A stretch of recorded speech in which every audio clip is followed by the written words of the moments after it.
Agradecer a presença de todos, agradecer ao professor Silvio, desculpa, Silvio Hollenberg. Ele vai dar uma palestra para a gente sobre reuso de água, e essa palestra é em parceria com a empresa Recovery. O Alexandre está aí, se o Alexandre quiser dar uma palavrinha também, a SIP agradece. O diretor executivo, o Ricardo Sabadi, ele não vai conseguir estar presente nessa reunião, mas ele pediu para eu mandar meus votos de agradecimento tanto para a Recovery como para o professor Silvio e para todos que estão presentes, em nome da ECIP. E aí eu posso passar a palavra para ti, Alexandre, se você quiser dar uma palavrinha. Sim, Sandrine. Queria agradecer a todos a participação, colocar à disposição, depois da palestra do Silvio, qualquer dúvida. Quem quiser conhecer a Recovery é uma empresa de tratamento de efluentes e resíduos. Nós estamos ali em Catuana, vizinho ao Porto do Pecém, e estamos de braços abertos aí para tirar qualquer dúvida. O Silvio é o nosso representante técnico e ele vai fazer essa palestra sobre reuso de água. Isso, lembrando que a Recovery está no complexo, né? Ela está ali em Caucaia e está aí para fazer mais uma empresa para ajudar as empresas na área de meio ambiente. Pode ficar à vontade, Silvio. Perfeito. Então, primeiramente, bom dia a todos e a todas. Meu nome é Silvio Hollenberg, sou engenheiro sanitarista, sou doutor em saneamento. Vou ter esse bate-papo com vocês, essa palestra no formato de bate-papo. Nós vamos falar algumas coisas relacionadas à recuperação de recursos e reuso de água, especificamente na parte de tratamento de efluentes. Como professor, estou no Instituto Federal e também na Unifor. Como consultor, tem algumas empresas que nós damos suporte, também alguns municípios. Estou como consultor no município de Crato, na parte de tratamento de esgoto. E eu espero que nós tenhamos um tempo aí de discussão interessante e também aprofundado. Fiquem à vontade para tirar dúvidas, acrescentar, fazer críticas, recomendações de tudo que for descrito. No fim da palestra, vocês podem me pedir os slides, que certamente eu enviarei, tá certo? Então, vou pausar aqui a minha câmera e vou iniciar a apresentação. Pessoal, nós vamos falar hoje sobre recuperação de recursos em ETS, possibilidades e desafios. Inicialmente, eu pediria a confirmação se o meu slide está em tela cheia para todos, tá ok? Então, pessoal, falar sobre recuperação de recursos parece algo incomum para muitas pessoas. Recuperar recursos em estações de tratamento. Nós vamos ver nessa conversa que nós vamos ter hoje que as estações de tratamento de esgoto, elas passaram por uma evolução. Até então, quando você lia os livros, né, especialmente a literatura internacional, você via muito o termo Wastewater Treatment Plants, né? Estações, plantas de tratamento de águas residuárias. Então, era um termo muito utilizado. Com o tempo, cada vez mais isso foi mudando e foi surgindo um termo muito que hoje é muito comum para quem trabalha com tratamento de esgoto, que é factory e também resource recovery, recuperações de recursos. Foram termos que começaram a dominar a literatura internacional. E nós vamos hoje conversar sobre o que é essa recuperação de recursos. Por que é que cada vez mais esse termo está sendo discutido na literatura e por que cada vez mais ele tem que fazer parte da nossa realidade. Por que é que hoje as estações de tratamento de esgoto passaram de passivo para um ativo na Europa? Por que tem gente comprando lodo? Por que tem gente comprando gordura de caixa de gordura? Por que tem gente comprando biogás? Por que tem gente comprando água de reuso? A Sabesp já faz isso, vende água de reuso para algumas indústrias. Então, de fato, as estações de tratamento passaram de um passivo para um ativo. E nós vamos discutir isso hoje em várias vertentes. E, de certa forma, nós vamos ter uma nova visão de uma estação. Nós não vamos mais entrar numa estação e ver simplesmente aquilo como uma planta, uma unidade que visa resolver problemas para ninguém ser multado. Não. Nós vamos passar a ver aquilo ali como uma indústria, como uma fábrica. E nós vamos ver que em cada unidade nós podemos recuperar recursos. E aí, o nosso objetivo principal dessa palestra de hoje é parar de ver uma estação, uma planta como passivo para um ativo.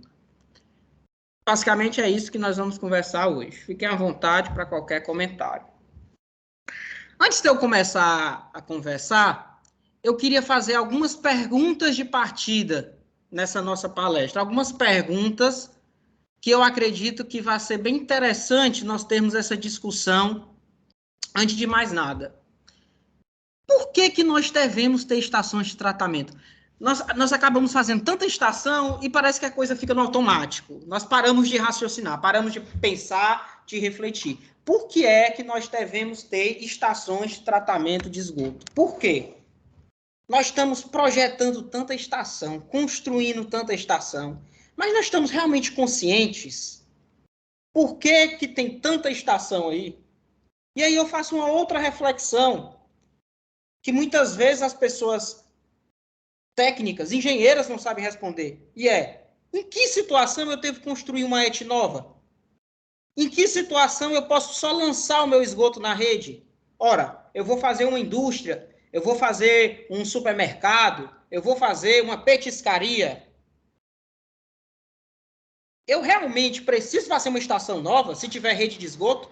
Não basta apenas eu lançar meu esgoto ali? E aí eu faço outra pergunta de partida. Eu sou obrigado a ter uma ET na minha indústria? Então toda indústria tem que ter uma estação? E digo mais, eu que tenho que operar? Eu tenho que construir? Eu tenho que operar? É uma outra pergunta de partida que eu faço.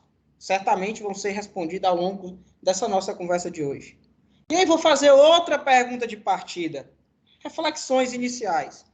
Por que é que eu tenho a impressão que todas as ETs estão no copia-cola, no Ctrl-Z, Ctrl-V? Por que eu estou com essa impressão? Todo mundo é um ASB, mais um filtro biológico aerado, submerso. Por que é?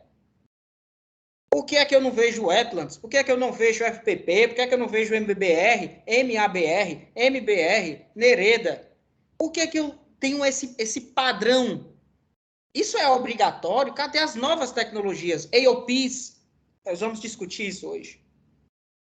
E aí eu vou fazer a última pergunta de partida, que é uma reflexão, que é: toda ET é um custo adicional? Não é possível faturar, ou seja, lucrar? Essa afirmação, ela é verdadeira? Toda estação é um custo? Toda estação é um passivo e não um ativo? Eu digo isso para as indústrias. Então, eu quero... Tem alguém com o microfone ligado, eu acredito. Então, eu quero fazer essas perguntas de partida para que nós possamos respondê-las ao longo da nossa apresentação. Fiquem com essas 5 perguntas. Por que tantas ETs? Em que situação realmente eu preciso gastar? Gastar 1 milhão, 2 milhões, 5 milhões, 10 milhões com a estação, até dependendo do porte, do que vai tratar, da vazão. Então, vamos fazer essas reflexões iniciais. Antes de mais nada, eu queria falar rapidamente da Constituição Federal, só um slide, bem simples. Há um artigo 225, e esse artigo diz: todos têm direito ao meio ambiente ecologicamente equilibrado, que é um bem de uso comum, é essencial à sadia qualidade de vida, e impõe ao poder público e à coletividade, todos nós, o dever de defender e preservar. Aí esse artigo diz o seguinte: para assegurar esse direito, o poder público tem que fazer uma série de exigências, entre elas, preservar e restaurar os processos ecológicos, ou seja, se eu lanço esgoto bruto, eu não tenho como preservar e restaurar processos ecológicos. Então, eu já tenho uma Constituição Federal que começa a me prender.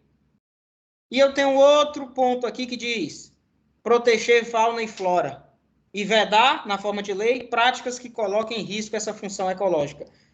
E eu tenho nesse mesmo artigo 225, tem um parágrafo que diz: as condutas e atividades consideradas lesivas ao meio ambiente vão sujeitar os infratores, seja pessoa física ou jurídica, direito público ou privado, à sanção penal e administrativa. Ou seja, eu já começo a responder um primeiro ponto.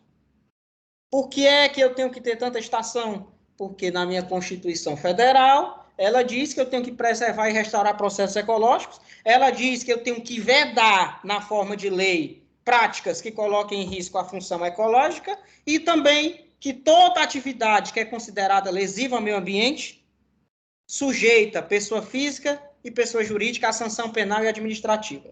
Então, em 1988, na Constituição Federal, já veio um dispositivo que começou a obrigar todos aqueles que produzem resíduos sólidos e líquidos a proporem soluções, pois a disposição inadequada desses resíduos poderia causar prejuízo ao meio ambiente. Então, o primeiro dispositivo que chega a me obrigar a ter uma estação é a própria Constituição Federal. Depois da Constituição Federal, tem uma lei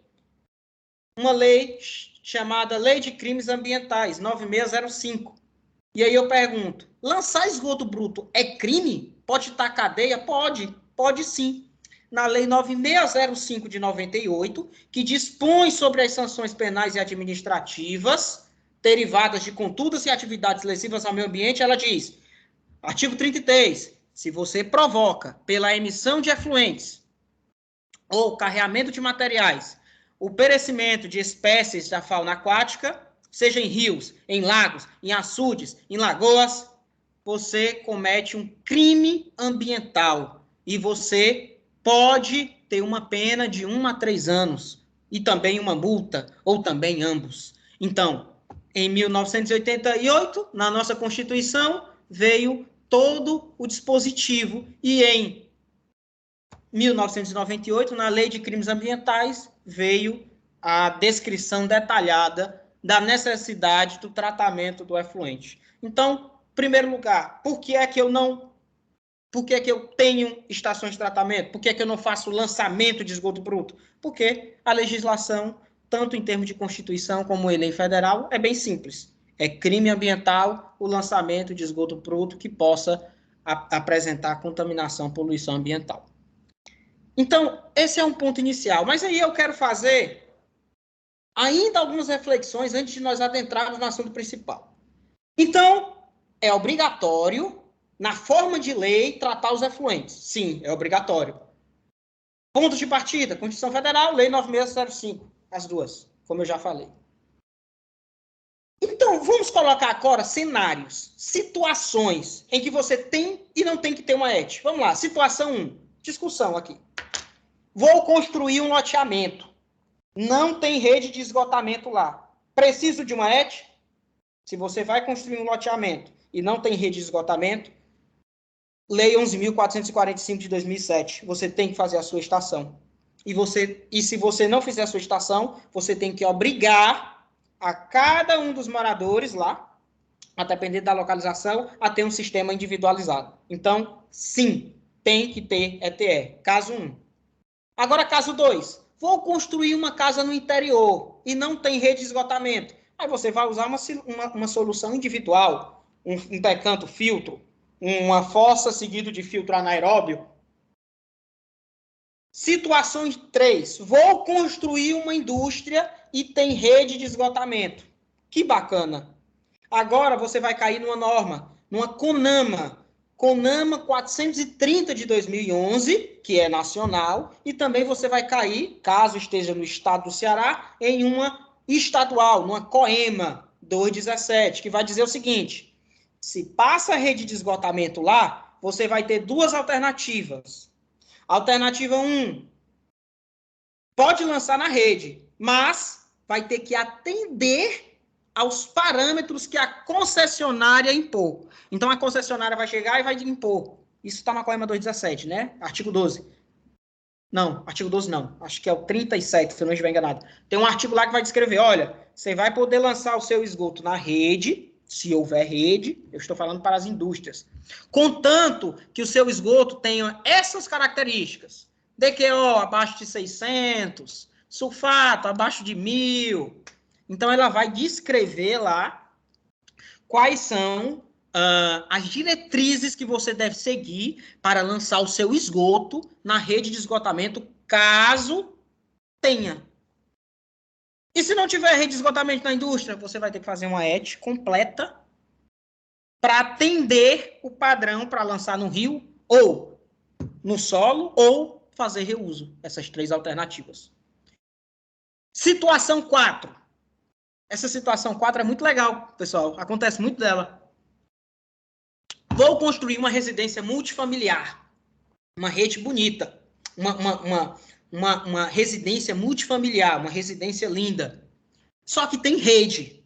E eu queria ter a minha estação. Porque eu queria que a minha casa fosse uma casa sustentável, verde, tudo isso. E agora? Pois é.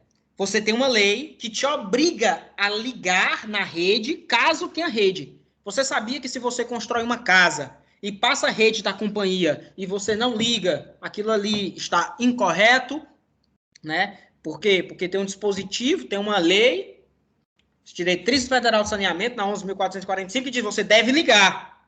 E se você não liga? Se você não liga, você tem que justificar por que você vai fazer a sua estação.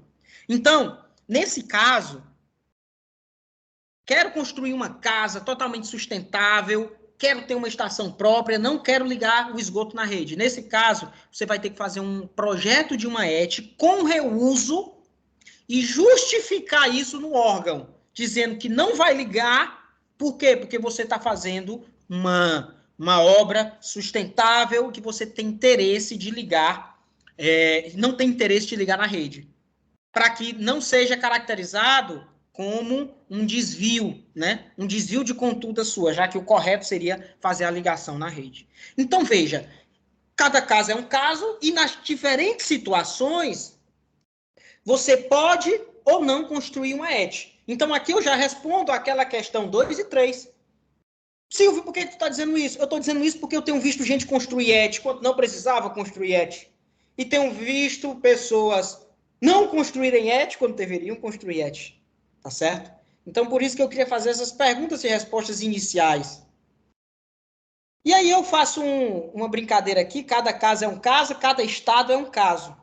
Pessoal, nós temos a CONAMA 357 de 2005, que seria muito interessante que nós que trabalhamos na parte de meio ambiente, saneamento, especificamente na parte de tratamento de efluentes e água, tivéssemos um conhecimento, CONAMA 357 de 2005, que vai dispor sobre os corpos d'água, enquadra, classifica, classe especial 1, 2, 3, 4. Nós temos também a CONAMA 430 de 2011, e, por fim, cada estado, essa tabela é muito legal por conta disso, cada estado tem a possibilidade de ter a sua legislação. Então, cada estado pode ter a sua legislação e dispor os parâmetros específicos. Silvio, tem um exemplo. No Ceará, nós temos a COEMA 217. Aqui, para você lançar o seu esgoto, aqui no Ceará, para você lançar o seu esgoto em um corpo hídrico, você tem que atender uma DQO de 200. No entanto, se você for olhar, por exemplo, outros estados, eles já podem ter legislações diferentes. Por exemplo, lá no Alagoas, eles já pedem uma DQO de 150. É um pouco mais restrito.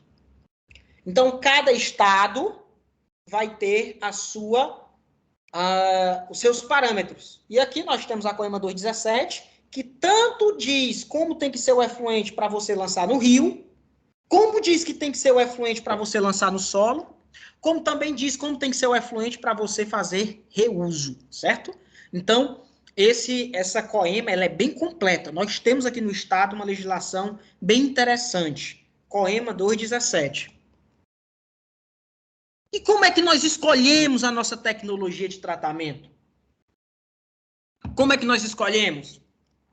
Escolhemos porque já temos um projeto pronto, é só copiar e colar? Ou porque todo mundo usa uma mesma tecnologia? Não. A escolha da tecnologia, ela tem que ser algo pensado, justificado. O que nós estamos vendo no nosso estado é simplesmente um padrão de ETs. ETs muito parecidas, muito iguais. Poucas inovações.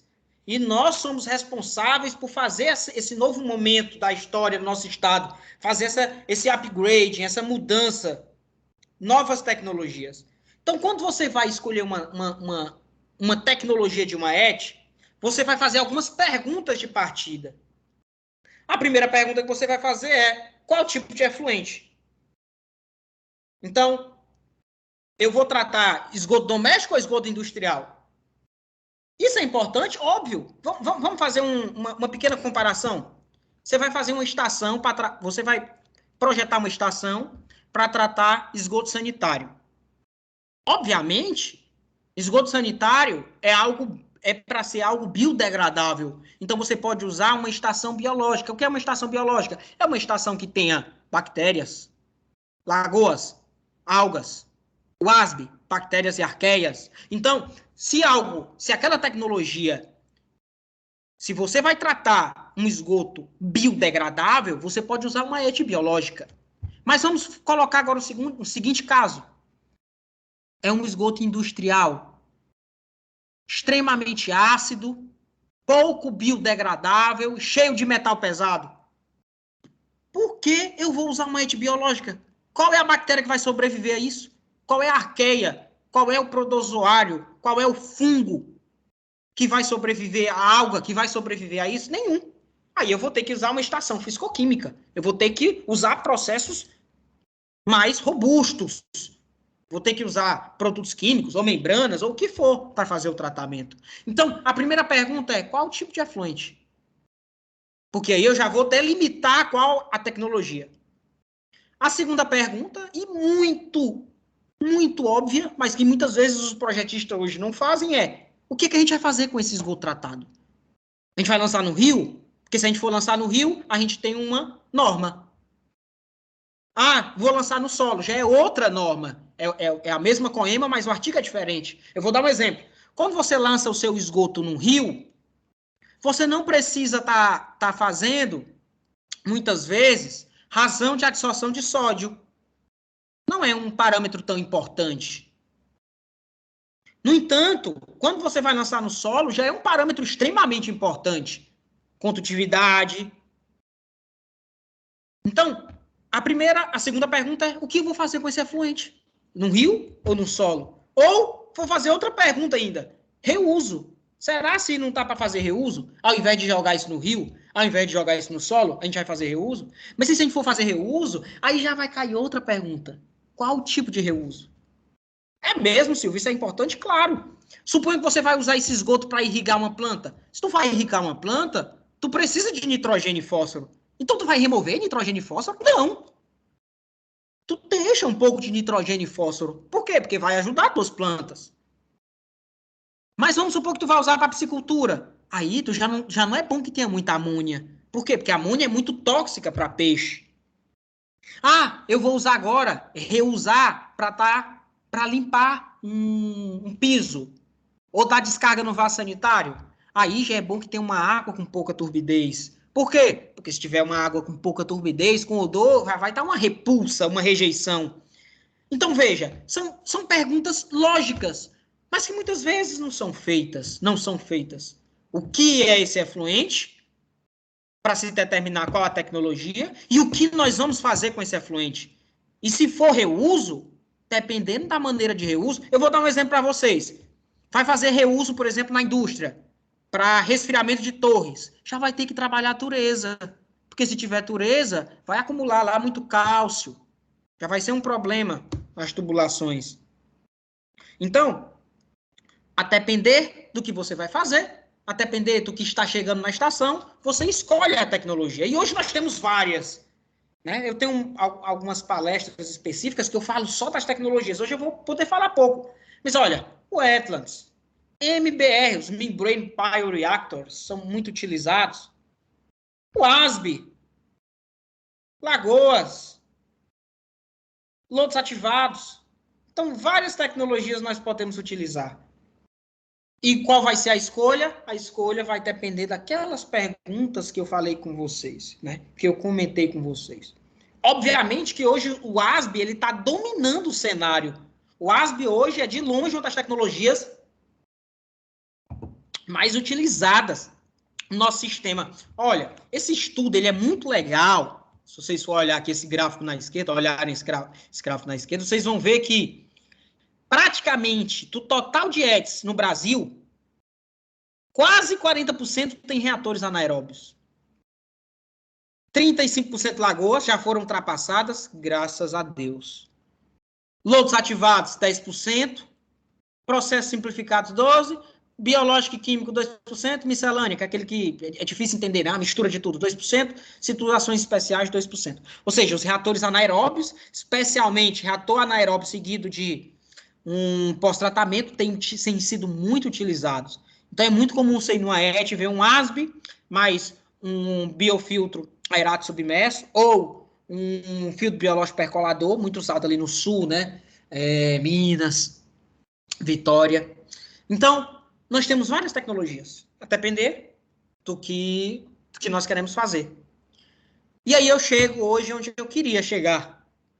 Hoje, o tema principal do nosso tema, recuperação de recursos, é discutir estações convencionais com estações sustentáveis. O meu áudio está ok? Eu estou falando muito rápido, está tranquilo, né? Tudo bem, né? Tudo certo. Perfeito. Então, eu quero fazer uma pergunta. A sua ET, ela é uma ET convencional? Ou a sua ET é uma ET sustentável? As novas estações hoje estão sendo discutidas, as tecnologias estão sendo discutidas, os operadores estão sendo discutidos, os projetistas estão sendo discutidos, para que nós saiamos dessas ETs convencionais, que é o que nós estamos fazendo hoje no Brasil, e temos um passo adiante em busca das ETs sustentáveis. Então eu pergunto hoje, você quer uma estação convencional ou você quer uma estação sustentável? Vamos discutir a diferença. Uma estação convencional é aquela estação, é a estação que eu opero, que vocês operam. É uma estação que atende normas, é uma estação que remove DQO, que remove DBO, que remove sólidos de suspensão, que remove sólidos suspensos que flotam, remove um pouco de odor. Essa é uma estação convencional. É uma estação que a gente usa muito cloro, é uma estação que a gente usa, às vezes, muito ozônio. E o que é uma estação sustentável? É uma estação que atende à norma, mas é uma estação que procura recuperar recursos. É uma estação que não manda lodo para aterro. É uma estação que reutiliza água. É uma estação que recupera fósforo. É uma estação que provê uso de biogás, capta o biogás, queima, seca o lodo, ou queima e gera energia, dependendo do porte da estação. É uma estação que procura certificação. É uma estação que não quer mais usar cloro ou ozônio em reagente químico, ela quer ter o seu próprio gerador de cloro, o seu gerador de ozônio. É uma estação que quer gastar pouca energia. É uma estação que não quer nitrificar até nitrato e desnitrificar de nitrato até nitrogênio gasoso, gastando muito oxigênio para essa nitrificação completa. É uma estação que quer fazer nitrificação parcial. É uma estação que não quer usar cloreto férrico para remover fósforo. Ela usa bactérias do tipo POLS para remover fósforo. Essa é a estação sustentável. E é o que nós vamos discutir hoje. É a nova estação. É a estação dos anos 2020 para cima. É a estação que nós agora vamos ter que nos adaptar, aprender, estudar, porque ela vai fazer parte do nosso dia a dia. É a estação que passa de um passivo, olha só, passivo, gasta muita energia. Quase 5% da energia do mundo, olha esse dado, quase 5% da energia do mundo é para energia nas estações, tratamento e água. Aqui, ó, é um passivo.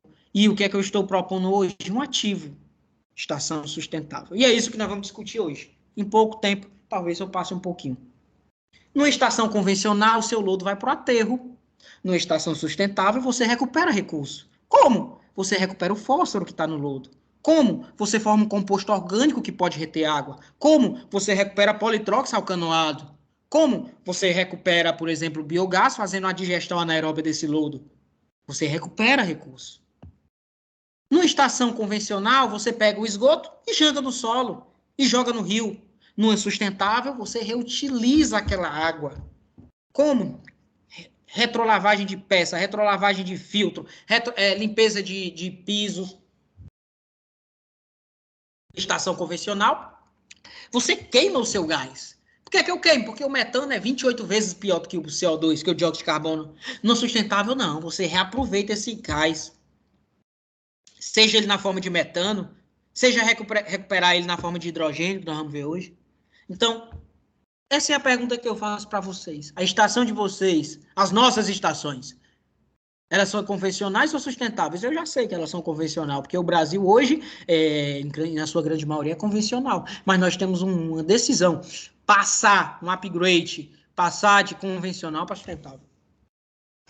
Quem disse que os 3 R's era só para resíduo sólido? Quem disse isso? Não. Lá no resíduo sólido a gente tem reduzir, reutilizar e reciclar, não é isso? Lá nos resíduos sólidos. Pois é, no efluente também. No efluente nós também temos essa possibilidade. Um livro de um grande pesquisador, Lema espanhol, um cara muito bom, muito conceituado, ele propôs que nós, operadores de estação, projetistas, engenheiros civis, ambientais, sanitaristas, o que for, que nós passássemos por um processo de 3 R's nas nossas estações. E como é esse processo de 3 R's? Nós vamos multiplicar nossa estação. E agora, o primeiro passo é, nós vamos reduzir. O que é que nós vamos reduzir? A nossa estação vai ter que gastar menos energia, a nossa estação vai ter que gerar menos lodo, a nossa estação vai ocupar menos espaço, a nossa estação vai diminuir as emissões gasosas. Esse é o primeiro passo. Nós vamos passar por um processo de redução de todos esses pontos nas nossas redes. Depois desse processo, nós vamos dar um próximo passo, que é reusar, reutilizar. Nós vamos reutilizar a água, nós vamos reutilizar o lodo. E, por último, nós vamos chegar no topo da pirâmide, que é o que os países hoje desenvolvidos já estão fazendo, que é, nós vamos recuperar. Nós vamos recuperar o quê? Químicos. Químicos? Nós vamos recuperar polihidroxialcanoato, nós vamos recuperar ácidos orgânicos voláteis, falerato, ácido capróico. Nós vamos recuperar nutrientes, nós vamos recuperar bioplásticos, nós vamos recuperar eletricidade, nós vamos recuperar celulose. Então, nós vamos passar por uma escada. Nós vamos passar pela primeira etapa, que é reduzir, depois nós vamos passar pela etapa de reuso e depois nós vamos passar pela etapa de recuperação. Essas 3 etapas é os 3 R's do esgoto. E nós temos que passar por essas 3 etapas para que a gente saia dessa estação convencional. Ela foi boa, ela nos atendeu, mas agora a gente tem que vir para as redes sustentáveis. Hoje, eu vou falar das 3 etapas, mas eu vou ser muito breve, porque o tempo já está acabando também. Primeiro, eu já vou falar de reduzir. Olha só. Suponha que você chega para mim e fala assim, Silvio, eu quero uma estação para remover carbono e nitrogênio. Preciso remover esses 2. Ok. Se você quiser remover carbono e nitrogênio, você vai ter que ter uma tecnologia de oxidação da matéria orgânica e nitrificação e desnitrificação, certo? Então, vamos lá. Vamos falar de uma estação convencional? Ótimo. Uma estação convencional para remover carbono e nitrogênio. Tá aqui, ó. Forredox. Olha só. Ela remove carbono e nitrogênio, mas ela é uma convencional. Olha como ela é difícil. Ela tem que ter 3 tanques. Um tanque anaeróbio, um tanque anóxico e um tanque aeróbio. O lodo vem para o decantador, você vai recircular esse lodo ele vai ter um pouquinho de fósforo, não vai ser tanto, mas vai ter. Recircula o lodo para o tanque anaeróbio. Uma parte do efluente você recircula do aeróbio para o anóxico, aqui tu desnitrifica, aqui tu vai remover um pouquinho de fósforo, né? Porque ele vem no anaeróbio, aqui ele vai ter liberação de fósforo, né? O pirulise, e aqui no aeróbio ele vai ter o luxury uptake. Então, veja, um sistema para remover nitrogênio e carbono.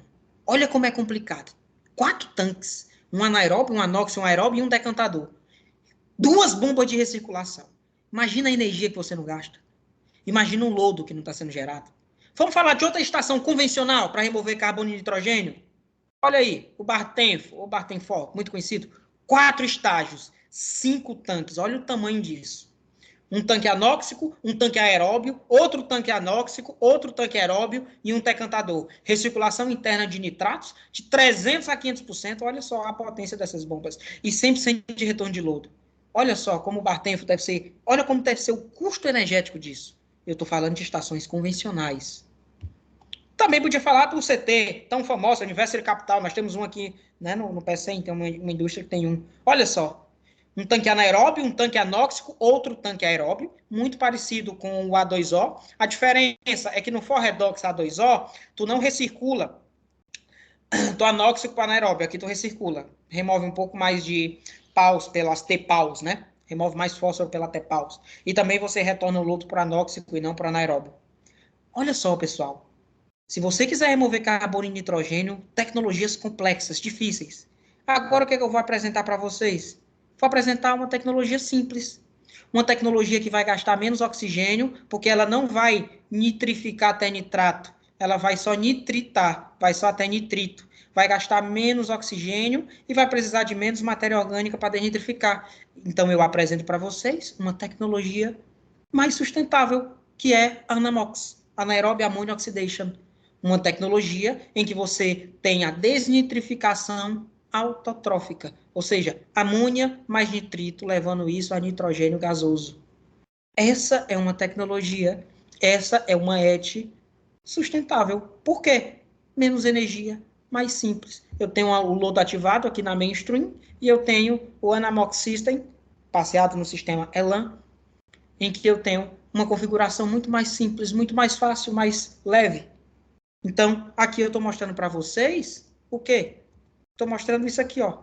Uma maneira, um primeiro passo. Tecnologias que você consegue reduzir. Vai gerar menos lodo. Vai gerar menos lodo, Silvio? Com certeza. Vai gerar menos lodo. Por que eu vou gerar menos lodo? Porque como eu não vou precisar oxidar toda a matéria orgânica e como o aceptor de elétron vai ser o nitrito, boa parte do aceptor de elétron vai ser nitrito, e eu também vou ter um melhor controle de oxigênio, eu vou favorecer micro-organismos que crescem mais lentamente.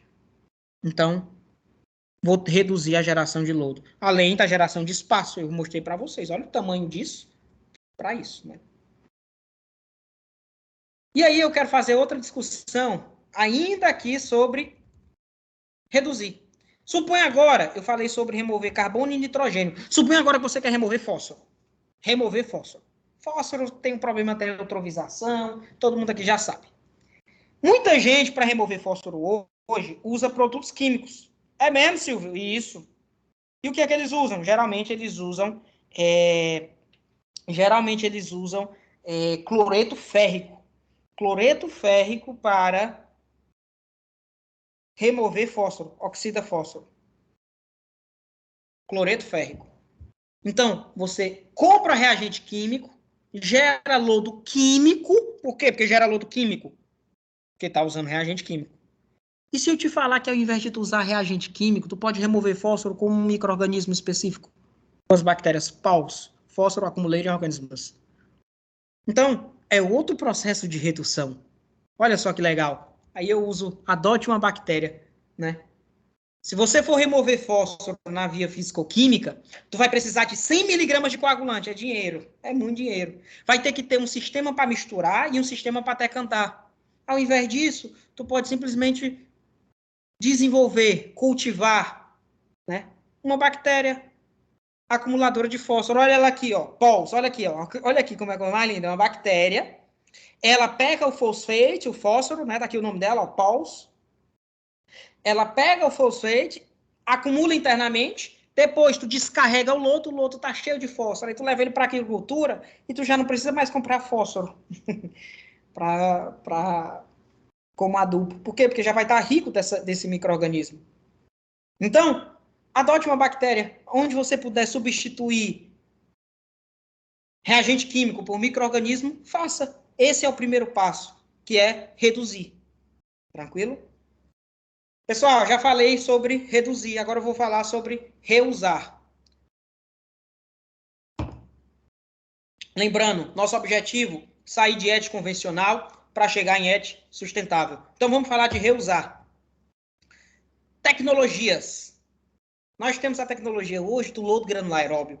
Proporciona remoção de nitrogênio e fósforo e carbono de maneira simultânea. Se nós compararmos ele com outras tecnologias, ele reduz a operação em relação ao lodo ativado, custo com operação, reduz a demanda elétrica com lodo ativado, e também é mais barato em termos de energia e também em termos de CAPEX do que o MBR.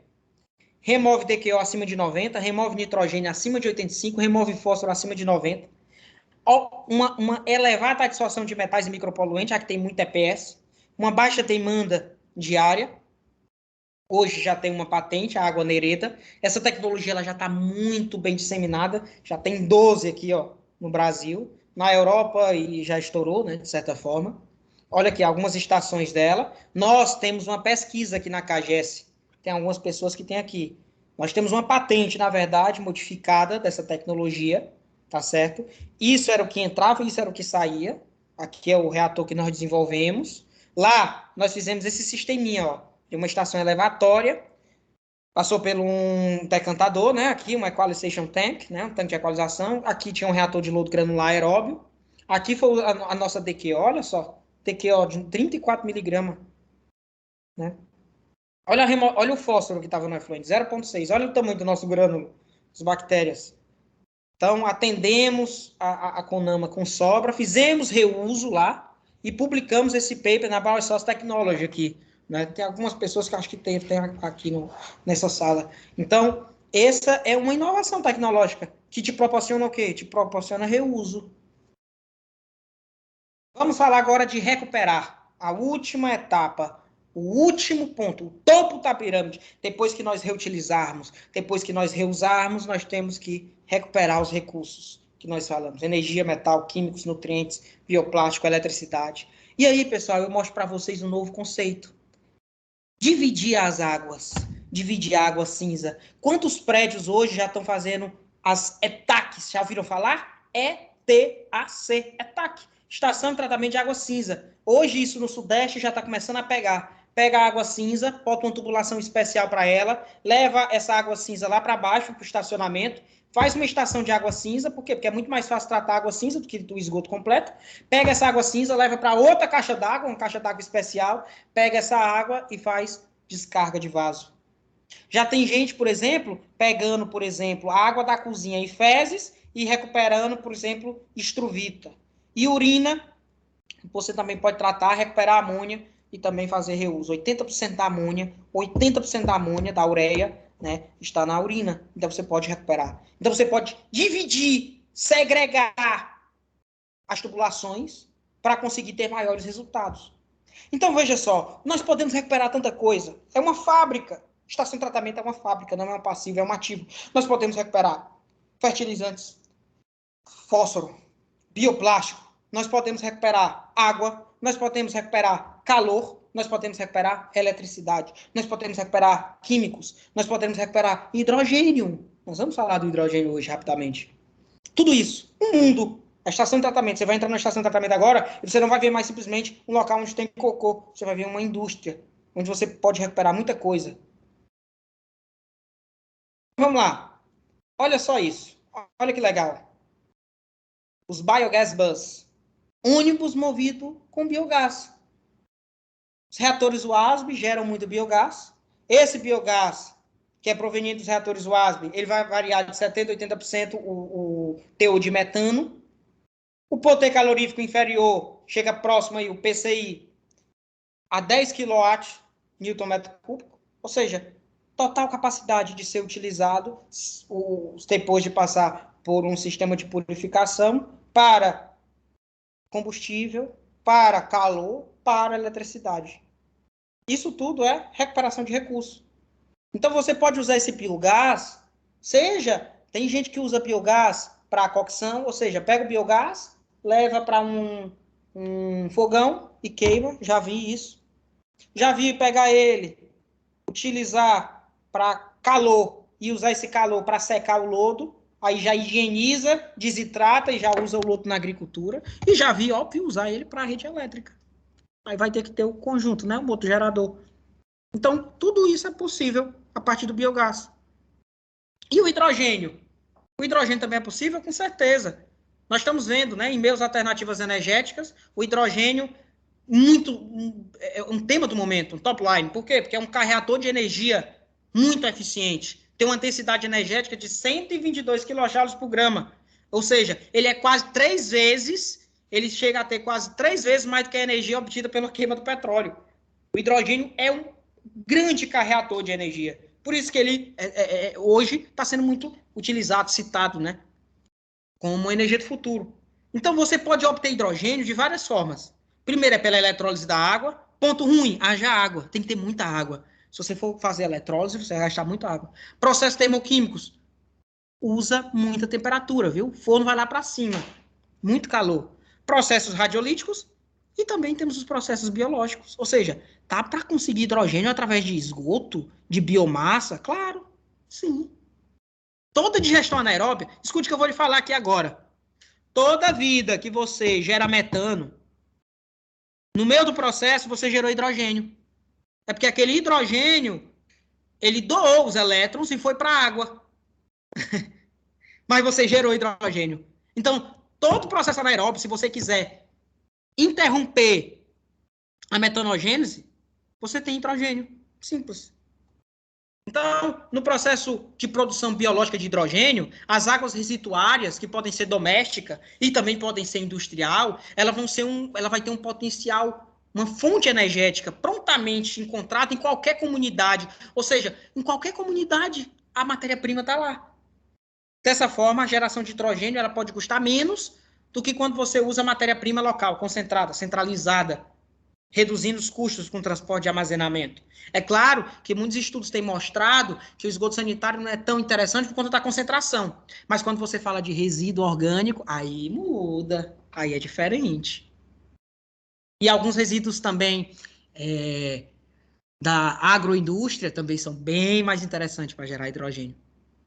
Porque o sanitário já está muito diluído, né? Eu recomendo essa leitura, tá certo? Para vocês, muito, muito bacana. A obtenção de hidrogênio pela via biológica pode ser pela via fotossintética e fermentativa, mas a fermentativa é a mais utilizada. Ou seja, nós estamos falando tanto de hidrogênio, tá, mas a gente também pode ter hidrogênio através das nossas estações, a depender do processo. Nós podemos implementar, a depender do tipo de efluente. Tudo isso tem que ser avaliado. Mas, enfim, é um recurso possível de ser recuperado. Também podemos recuperar o nitrogênio pelas chamadas MFCs, né? Os sistemas que estão sendo muito utilizados, vocês devem estar acompanhando aí, os Microbial Fuel Cells, tecnologias que estão sendo muito pesquisadas no mundo inteiro e que tem essa possibilidade, né, de produção de hidrogênio. Também não vou entrar muito, deixo aí depois para vocês verem. Essa é uma célula de eletrólise, né, microbiana, muito interessante porque também gera hidrogênio. E aqui, pessoal, para finalizar, eu deixo um paper que nós também publicamos, uma overview sobre recuperação de recursos, e aqui nesse paper nós mostramos tanta coisa. Nós mostramos que, por exemplo, no lodo granular aeróbio, lá na Europa, eles já estão vendendo esse lodo de excesso, vendendo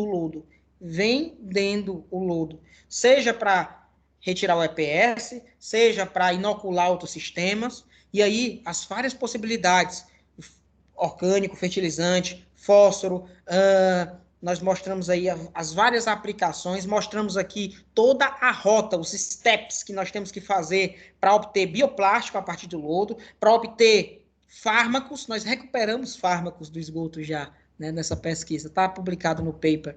E nós também mostramos, e aí eu faço uma pergunta, finalizando, pessoal, já foi muita informação. Será se tudo isso realmente pode acontecer na vida real, em escala plena? Vamos ver? Olha só, Europa, Alemanha e Holanda. Projeto Calmeira ganhou o Water Innovation Festival em 2019. Que é o Calmeira? Compra lodo de estação. Compra lodo de estação, gera alginato e vende. Pronto. Ou seja, é uma indústria que compra lodo de estação, faz o processamento do lodo e vende bioplástico. E vende material de revestimento. Então, é uma realidade. Utiliza isso para pés, para texto, para bioestimulante, para material de revestimento de cédulas. Então, já é uma realidade. Nós fizemos um pequeno teste Será que a gente conseguiria replicar isso no Brasil? Nós pegamos lá na CAGES, onde a gente tem um centro de pesquisa, junto em parceria com a universidade, e aí nós desenvolvemos e nós conseguimos obter uma quantidade muito concentrada de fósforo na biomassa, e nós conseguimos recuperar triptofano e alginato, ou seja, conseguimos recuperar um fármaco e conseguimos recuperar um reagente químico de alto valor agregado. E aí nós publicamos esse paper, mostrando que nós poderíamos obter recursos a partir desse lodo, né? O que faltava era ter uma escala, né? Ter indústria que comprasse esse lodo e fizesse o processamento. Mas, enfim, é uma realidade. Nós temos que passar a ver as nossas estações como indústria e não mais como simplesmente uma estação que resolve problemas de esgoto. E o principal intuito nosso é darmos um passo à frente, sairmos de estações convencionais para estações sustentáveis. Por fim, o mundo está mudando, as ETs também. Vejam aí os centrais de monitoramento das novas estações. Operadores ganhando valores bem elevados, eu estava vendo, chegando aí a mais de 20 mil dólares ano, alguns operadores. Então, é uma outra realidade que nós vamos ver nos próximos anos. Essa é o novo mundo que nos espera para quem trabalha com estação de tratamento. Pessoal, obrigado pela atenção. Desculpem se falei muito rápido. Encerro aqui minha apresentação. A gente pode abrir para pergunta agora, se alguém tem interesse. Podem falar pelo chat. Pode levantar. Ramiro, pode falar. Opa, boa tarde a todos os companheiros aí de CIP, né? Venho primeiramente aqui a parabenizar o professor Silvio Hollenberg, né, pela apresentação e pelos os esclarecimentos e atualização nossa aí que está na operação, está no acompanhamento diário aí dessas estações de tratamento. Silvio, a minha pergunta é relacionada à questão de adaptabilidade dos sistemas existentes, né? A gente sabe que a tecnologia, a gente sabe que a tendência aí na Europa, você evidenciou, você mostrou que as novas tecnologias já estão sendo aplicadas em escala, né? A gente sabe que é questão de tempo chegar aqui no Brasil, mas e as nossas estações hoje como estão, né? A gente teria um custo elevado para a atualização dessas plantas? Como é que a gente poderia trabalhar com o que a gente tem e trabalhando por etapas, chegando ao ponto de equilíbrio na balança, né, do investimento versus a autossustentabilidade dessa estação? Então, o que é que você vê de tendência nesse sentido, né? A pergunta é maravilhosa, a pergunta muito boa. E também é uma pergunta e reflexão ao mesmo tempo. É uma opinião. Eu acho que nós temos que seguir aquela pirâmide. Eu acho que o primeiro passo é nós pensarmos em reduzir. Sempre. Então, eu vou dar um exemplo. Faz sentido, vamos colocar alguns tópicos. Faz sentido eu pegar um lodo de um reator WASB, um lodo que é atensado, um lodo que é digerido, um lodo que você basta fazer uma caleação, passa pelo leite de secagem, caleação, e ele já está totalmente higienizado. Faz sentido eu mandar um lodo desse, por exemplo, para um aterro? Então, eu já reduzo as emissões para os custos para mandar para aterro, e também já começa a ter um pouco mais de sustentabilidade. Outra prática. Faz sentido você, vamos supor que tu tem um reator WASB mais um lodo ativado, ou um WASB mais um filtro aerado. Faz sentido tu pegar o lodo do filtro aerado e mandar direto para o leito? Não. Tu pega esse lodo, manda para o WASB, manda o WASB digerir, embora lá o WASB, tu vai fazer isso. Tu vai digerir, tu vai adensar, depois é que eu vou descarregar, vou mandar para o leito, vou calear, e aí está estabilizado, e vou fazer, por exemplo, a compostagem. Então, o primeiro passo é aumentar o índice de sustentabilidade na operação da ET. Primeiro passo, eu vejo assim. Aumentar o índice de sustentabilidade na operação da ET. Cloro, gasto muito com cloro. Então, um gerador de cloro, por exemplo, que é bem mais sustentável, muitas vezes se paga, gerador de ozônio. Então, primeiro passo é brincar dentro da ET, visando essas reduções que nós conversamos. E aí, o segundo passo, passar por aquela escadinha que nós conversamos. O fato é que se nós entrarmos na nossa estação amanhã e vermos ela com esse novo olhar, a gente consegue fazer muita brincadeira lá dentro e diminuir esses desperdícios, tornar ela mais sustentável. Eu vejo assim, sei se eu respondi, se foi claro. Alguém mais tem alguma pergunta? Quem quiser pode falar pelo chat também. Boa tarde a todos. Professor, mas é mensurável isso? Já existe uma tabela que é possível ter? Por exemplo, um empresário que detém hoje no ramo das estações, se ele quisesse hoje investir para tornar a estação mais sustentável, já teria pronto o payback, o retorno disso? Por favor, o senhor teria essa informação? Pronto, Nathanael, muito boa pergunta. Pergunta perfeita. O Anamox, por exemplo, que é aquela tecnologia que muita gente está utilizando, assim, para esgoto sanitário, essa pegada ainda está muito pequena. Essa pegada está muito forte para lixiviado, que é para aterro, né? Está muito para alguns industriais. Mas sim, já tem alguns processos, tem algumas tecnologias, inclusive, que elas trabalham com rendimento e é tipo assim, ó, eu vou fazer essa alteração e vou reduzir o custo que você tem mensal, você vai me repassar esse custo mensal, ao invés de, por exemplo, tem uma tecnologia, um sistema convencional hoje funcionando. Então eu venho e nesse sistema convencional que hoje você já tem, você gasta 300 mil mês. Aí ele fala assim, eu vou colocar o meu sistema aqui, B, ao invés de tu pagar 300 mil, tu vai me dar agora só 200 mil, vou dar um exemplo, durante tanto tempo. Depois a estação fica para ti. Então já tem muitas tecnologias que propõem. Eu já vi muitas empresas na parte de MBBR propondo um negócio desse tipo. Eles têm um nome que eu não sei bem, né? O pessoal, você deve saber melhor do que eu. Eles têm um nome que eles chamam isso, mas já tem muitas empresas propondo esse tipo de negócio, que já estão na tecnologia e, obviamente, já promete baixar o custo, porque eles entram com CAPEX e diminuem o teu OPEX. Aí, pessoal, quem quiser a apresentação, depois me pede que eu envio, tá? Boa tarde. Boa tarde. Oi, professor Silvio, Paulo Neto, tudo bem? Oi, tudo bem? Me diga uma coisa, eu vi aí que você já fez algumas pesquisas, né? Fez essa publicação. No Ceará, já existe alguma empresa rodando uma ETA dessa sustentável ou só está a título de pesquisa, como o professor tem trabalhado? Boa pergunta. A grande maioria, né, desses conceitos ainda estão em pesquisa. É claro que é assim, Paulo, teve a primeira pessoa que me fez a pergunta, né? Eu acho até para eu complementar. É possível, com a tecnologia que eu tenho hoje, eu torná-la um ed sustentável? Sim, é possível. É possível, a partir dessas pequenas modificações, né? Então, é possível.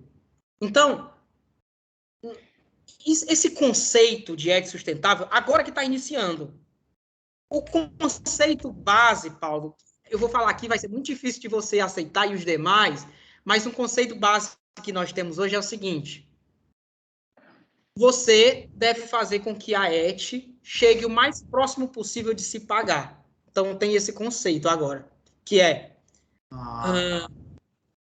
ela vai se pagar, a água de reuso dela vai ser toda utilizada, o lodo vai ser reutilizado, então ela vai ser sustentável tanto do ponto de vista ambiental quanto do ponto de vista econômico.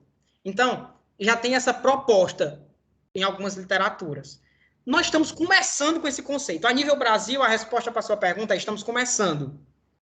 A nível Brasil, vamos ser sinceros, a gente ainda quer rede convencional, porque a gente não trata ainda 100%, né? Então, se a gente já tratasse 100%, então a gente já estava no convencional pronto para ir para o sustentável. Não é a nossa realidade. A gente ainda precisa de rede convencional. A gente ainda precisa de fossa em alguns locais. Por quê? Porque tem lugar que é sumidouro, direto, fossa negra. Não tem nem fossa filtro. Então, é uma escada que nós vamos passar. A resposta é: está em pesquisa no Brasil, nós vamos ter que evoluir muito, a nossa realidade ainda é muito aquém, né? Essa é a verdade. Obrigado, professor, agradeço a apresentação, foi excelente, tá bom? Esticou o cérebro da gente e a gente vê aí aonde o professor tá lá no futuro já, né? Muito obrigado, viu, por esticar a cabeça da gente aí. Abraço. Então é isso. Obrigada, professor Silvio. Obrigada, Alexandre, da Recovery. Obrigada a todo mundo que está presente, prestigiou aí a palestra do professor Silvio. E eu queria que o Alexandre encerrasse. Primeiro, queria agradecer a ECIP, né, no seu nome, Sandrine, agradecer aí ao professor Silvio pela essa excelente palestra e deixar todo mundo convidado para conhecer as nossas estações. Nós temos 4 plataformas lá de tratamento de efluente. Você poderia depois passar o meu contato, se alguém quiser nos visitar, nós estamos de portas abertas. E agradecer mais uma vez a oportunidade aí de divulgar o nosso trabalho. Perfeito, obrigada, gente. Obrigada, professor Silvio, mais uma vez. Tchau, pessoal. Até mais. Tchau. Até mais.